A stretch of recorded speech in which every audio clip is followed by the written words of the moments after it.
السلام علیکم ورحمۃ اللہ وبرکاتہ نحمده ونصلی علی رسوله الکریم اما بعد فاعوذ باللہ من الشیطان الرجیم بسم اللہ الرحمن الرحیم الیس اللہ بکاف عبدہ وقال النبی صلی اللہ علیہ وسلم من تعلق شیئا وکل الیہ رواہ احمد والترمذی۔ بعض مسلمان لا علمی جہالت کی وجہ سے اپنے ہاتھوں میں کڑے پہنتے ہیں، چھلے منکے لٹکا لیتے ہیں، اور کچھ مسلمان لا علمی کی وجہ سے اپنے رکشے اپنی گاڑی کے پیچھے جوتا لٹکاتے ہیں، کپڑے لٹکا دیتے ہیں، اور کچھ مسلمان ایسے ہیں نیا مکان نئی کوٹھی بنانے کے بعد اس کے اوپر کالے رنگ کی ہنڈیا اس کو الٹا لٹکا دیتے ہیں، اس کو اوندا کر دیتے ہیں تاکہ نظر بد سے بچا جا سکے۔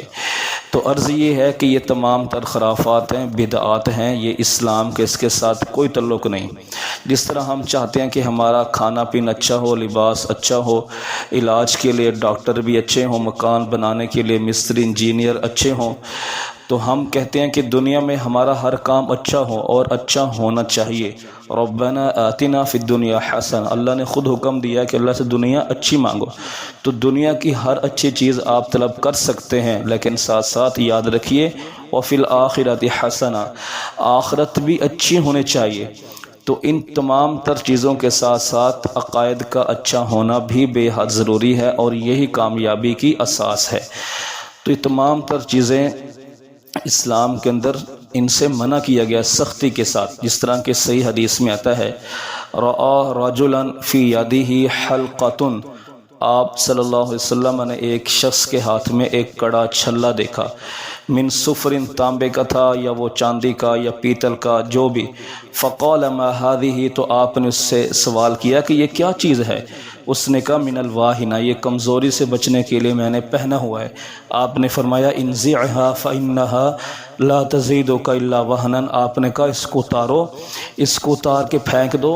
یہ آپ کو اور زیادہ بیمار کرے گا، یہ بیماری میں اور بڑھائے گا تجھے فائدہ دینے کی بجائے۔ پھر آپ نے کہا فإنك لو مت وهي عليك ما افلحت ابدا، آپ نے کہا اگر تجھے ایسے ہی موت آ گئی اس حالت میں، اس کیفیت میں، اور یہ تیرے ہاتھ میں ہوا کڑا چھلا، تو کبھی بھی کامیاب تو نہیں ہو سکے گا۔ اسی طرح پھر آپ نے فرمایا من تعلق شیئا وکل الیہ، جو آدمی اپنے گلے میں اپنے ہاتھ میں کوئی چیز لٹکاتا ہے تو وہ اسی کے سپرد ہو جاتا ہے۔ اسی طرح آپ نے فرمایا من تعلق تمیمۃ فقد اشرک، جس انسان نے کوئی تعویذ دھاگا منکا لٹکایا تو اس نے گویا کہ شرک کیا۔ اب اگر کوئی شخص اپنی گاڑی کے پیچھے جوتا لٹکاتا ہے تو وہ جوتے کے سپرد ہو جاتا ہے۔ ویسے سوچنے کی بات یہ ہے کہ گاڑی قیمتی نہیں ہے، آپ کی کوٹھی بنگلہ وہ قیمتی نہیں ہے، قیمتی آپ کی جان ہے۔ اگر جوتا لٹکانے سے اگر آپ کی گاڑی بچ سکتی ہے تو جوتا تو پھر آپ کو چاہیے، کیونکہ قیمتی آپ ہیں، گاڑی تو پھر مل جائے گی، آپ نہیں ملو گے۔ اسی طرح اپنی نئے مکان پر ہنڈیا الٹا لٹکانے سے اگر نظر بد سے بچ سکتے ہیں تو وہ ہنڈیا تو آپ اپنے سر پہ رکھنی چاہیے ہمیں معاذ اللہ، لیکن یہ تنقید نہیں ہے، ایک سمجھانے کی بات ہے۔ تو آپ نے فرمایا اللہم لا مانع لما اعطیت ولا معطی لما منعت، کہ یا اللہ تعالیٰ اگر جب تو کسی کو دینے پہ آئے تو کوئی روک نہیں سکتا، جب اللہ تعالیٰ کسی سے روک لے تو کوئی دے نہیں سکتا۔ فاستعن باللہ واذا استعنت فاستعن باللہ، جب بھی آپ کو مدد چاہیے صرف مدد اللہ رب العالمین سے مانگے، اور یہ عقیدہ ہونا چاہیے وَعْلَمْ لَوْ أَنَّ الْأُمَّةَ، اگر ساری کی ساری امت، ساتوں بر اعظم سارے کے سارے آپ کے خلاف ہو جائے، جن و انسان سارے جادوگر جمع ہو جائیں آپ پر جادو کرنے کے لیے، لیکن کوئی بھی آپ کا بال بھی ٹیڑھا نہیں کر سکتا اگر اللہ تعالیٰ نہ چاہے تو۔ ایسے ہی اگر ساری کی ساری امت مل کر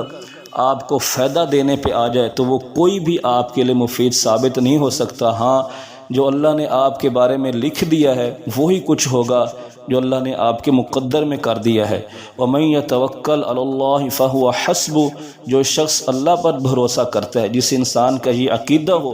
کہ جس اللہ رب العالمین نے مجھے اچھی گاڑی دی، جس اللہ نے مجھے اچھا گھر دے دیا، جس اللہ نے مجھے اولاد دی، تو وہ اللہ تعالیٰ حفاظت بھی کر سکتا ہے۔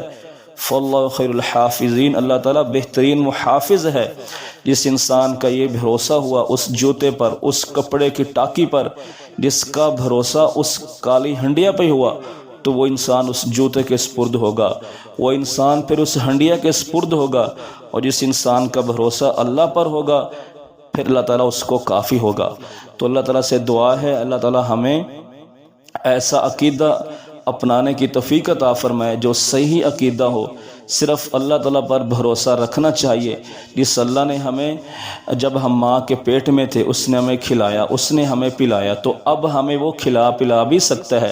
وَكَأَيٍّ مِّن دَابَّةٍ لَّا تَحْمِلُ رِزْقَهَا، کتنے ایسے جاندار ہیں، کتنے ایسے پرندے، ایسے درندے ہیں پڑے جن کے پاس ان کا رزق نہیں ہے،